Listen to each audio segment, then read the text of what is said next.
Good morning. Welcome. Thank you for taking the time to join us this morning, or join me this morning, I should say. There's no one else behind me. For Lockdown Live number 3.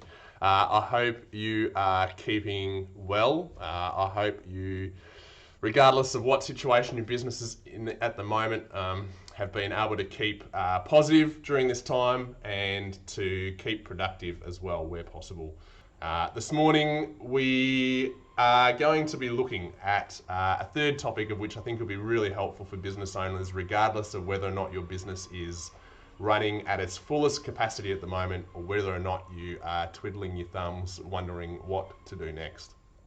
Something that I've done, particularly in the last few years in my business, is started to take some time to look at how to make more profit. I mean, what business owner doesn't want to make more profit? What business owner doesn't want to get a greater return on the output that they put in, input that they're putting into their business, and obviously the output from a sales point of view.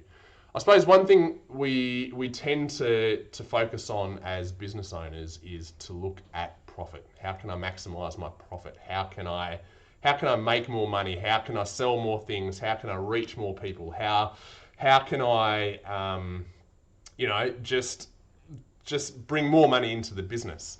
And that's all well and good, but that's really only one aspect of making money within your business. Something that not a lot of people take the time to think about, and that is in the area of saving money. And so today I want to present to you the concept of saving money is making money. Just to share 4 different ways in which you can look through the finances of your business, regardless of what level you're at, and look to see in the areas that you can actually save money and increase your profit as a result. Now, we're going to go through these 4 things. If there's anything that jumps out to you, if there's anything that really resonates with you or you found helpful, please, in the comments below, just add a comment, let me know what stood out. Likewise, if you've got any questions along the way, you're more than welcome to add those in as well. So, let me bring to you 4 different ways in which you can save money in your business. And hopefully there's at least one of these that will stand out to you as to something that you haven't thought about before. So, number 1, it's time to pull out the old bank statement. Paper works best because you can go through that and you can scribble on things and you can write on things and make notes, but if you just want it to be a digital copy, that's fine as well.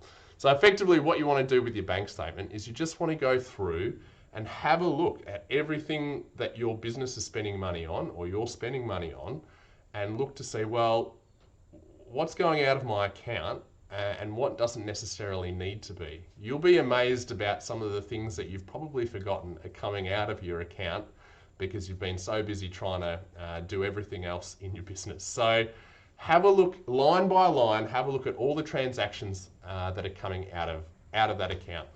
Look for subscriptions or online services that you don't necessarily use anymore. I know for me, I had a subscription to an online-based design software that I had totally forgotten about that I'd subscribed to. I think I used it for maybe 2 days when I first bought it or first subscribed to it, and didn't really work. And you get the trial period, and then I totally forgot that it was taking money out until I think it took about $200 out of my account as a yearly subscription. And I was like, whoa, I wish I'd sort of remembered that. So have a look to see those subscriptions that you may have forgotten about. Maybe you've doubled up on subscriptions. Maybe you've got a second Spotify subscription that you don't actually need. For the tradies out there, have a look at some of the monthly payments that you may have been making to lead generation websites like High Pages or Service Seeking. There may be some of those services that you're getting emails for, but you're not actually utilizing, or you're at a busy time of the year where you could actually shut down those lead generation services if you're already at a cap and you can't take on any more work. Number 2, let's have a look at the ability to negotiate with your current suppliers. I think sometimes as small business owners, we just totally disregard this option. I think we think that as a small business owner, I'm only a small fry for my supplier, whether or not I'm buying stock or I'm buying equipment. But it doesn't hurt to ask those questions, to ask for a discount, a reasonable discount. Like one thing that I am a real advocate for is that everyone in business should prosper. Your suppliers need to prosper. You can't whittle them down. You can't expect for them to give you a 100% discount. For a strong business relationship to grow, particularly with your suppliers, you need to make sure that you're looking after them so that they can look after you. But it's worthwhile if you've build up a relationship with one of your suppliers over a number of years and you are buying a reasonable amount of stock off them. Ask them the question, look, how can we make this business relationship work better? Is it possible for me to get a discount on the stuff that I'm buying? And if not at the moment, what would that look like to be able to get that discount? What sort of levels do we need to get to? Negotiating with your suppliers for the inputs of your business is actually a really good opportunity for you to start saving money. The other one is car insurance or your business insurance. Be willing to make a few phone calls, shop around, see if you can get a better deal. Even if you're saving $10 a month, $50 a month on whatever your premium is, that's money in your pocket. It's money in your business pocket that you can reinvest into your business in other ways. Your mobile phone bill, is there a service provider that's cheaper, that gives you the same level of everything you need? Do you really need 1,000 gigabytes of data on your phone plan? It's nice to have, but realistically, could you be saving $30 a month by, just having a plan that's got 50 gigs worth of data, or whatever it be? Have a look at where you can negotiate with your suppliers to get a better deal. The third one is researching your purchases. Now, I love to research. I love to research things to buy, not just from a window shopping point of view, but actually to go, well, all right, when I come to that point that I need this piece of equipment, or I need this vehicle, or I need to buy this asset for my business, I have got the knowledge of what's a good deal and what's not a good deal, and that I don't have to make a rash decision and potentially, spend more than I need to when it comes to buying those things. So, the worst thing you can do as a business owner is to buy something purely then and there when you need it, with no planning, with no thought beforehand. That it's just going to be a purely impulse buy, justified by the fact that you potentially need it in your business. Plan it out. Plan out and know what you're going to need and when you're going to need it. Making a snap decision for your business means that you won't have been able to take the time out to work out what you need and what's actually, reasonable for your business. Part of that as well is then knowing what's a good price and what's not. It means that if you know there's a particular need in your business to make a purchase, that you can jump in and jump on something at the right time because you know that it's actually a really good price, and that'll help you to save money that way as well.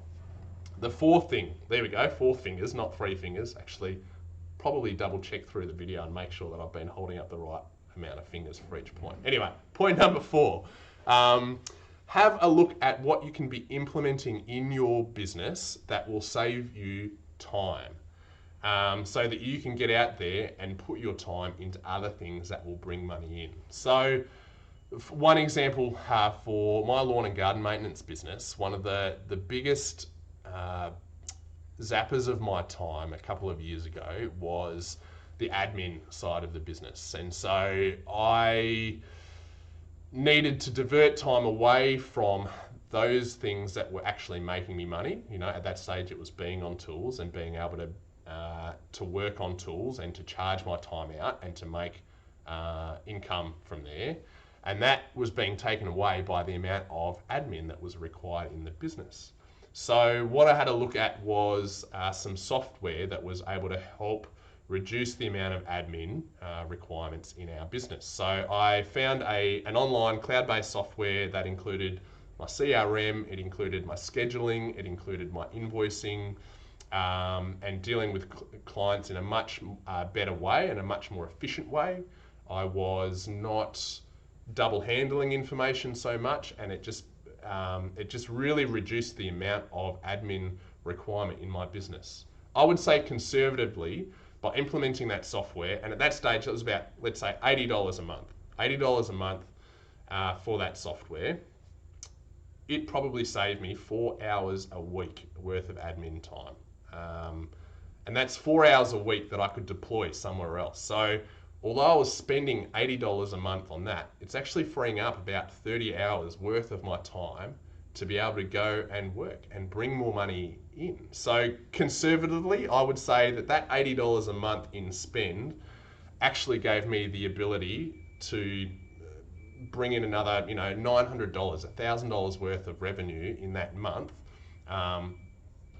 That was just by freeing up some time on activities in my business that weren't making me money. So all it took was $80 in cost to actually bring on a return of more than $900, and that's just a conservative estimate. We still use that CRM to this day. It's been a really great part of our business. And if you're a tradie, I definitely recommend that that admin time in your business that zaps you, probably even drains you. Start to have a look at ways that you can make that admin side of your business more efficient. Anyway, they're the 4 points. I just want you to know that there is this concept as business owners that making money is all to do with the front end of the business. That we have to push sales, or we have to upsell, or we have to increase our profit margins to make money. And yes, that is definitely one element of our business. But saving money is making money. So make some time. Have a look back through your business from a bird's eye point of view and go, okay, where are we losing time? Where are we losing money that we don't need to be losing? Because at the end of the day, the money that you can save in the back end of your business is money in the pocket. That's it. You don't need to be bumping up your prices just to cover your expenses. You can actually look at your expenses and manage them well. So that's it. That's really it. I would love for you guys to be able to take some time out to work on your business. I mean, despite everything that's going on around us, and despite the uncertain times that we're living in, despite the decisions being made by government at the moment, rightly or wrongly, we'll pull through this. Lockdowns at the moment for businesses have meant that our calendars have become probably a little less crowded. And as business owners, we should be taking this opportunity to take stock of where things are at and to spend some time assessing our situation as a business and hopefully being able to create some strategy to move forward as well. If you're finding it hard to spend time working on your business, then the first thing you should definitely do is jump on our free online boardroom community. That's a great resource that I'm putting more and more time into. Today's live will be uploaded in there and available for you to go back through at any stage that you like. And that we're also building just a big resource of interviews and content for you as a business owner to take as you need and to be a useful free tool for your business. So please check out the Boardroom online community. There's a link in this Facebook page to be able to find that. If you've got any dramas, just send me a DM and we'll sort that out. Secondly, if you're looking for any one-on-one help at this stage and you feel like you're just stuck in that ever-revolving working in your business and never having time to work on your business, if you feel like your business has been in a bit of holding pattern, not just through lockdown, but maybe even for the last few years, please don't hesitate to reach out. Shoot me an email, paul@theboardroom.com.au, or shoot me a DM and would be happy to get in contact and have a chat about your business and your unique situation. A big thank you. Thanks for spending the time, 15, 20 minutes today just to join me as we have a look at another way in which we can be more profitable in our business. I trust that there's been something that has been really good for you, something that you've been able to find helpful and actionable in your business.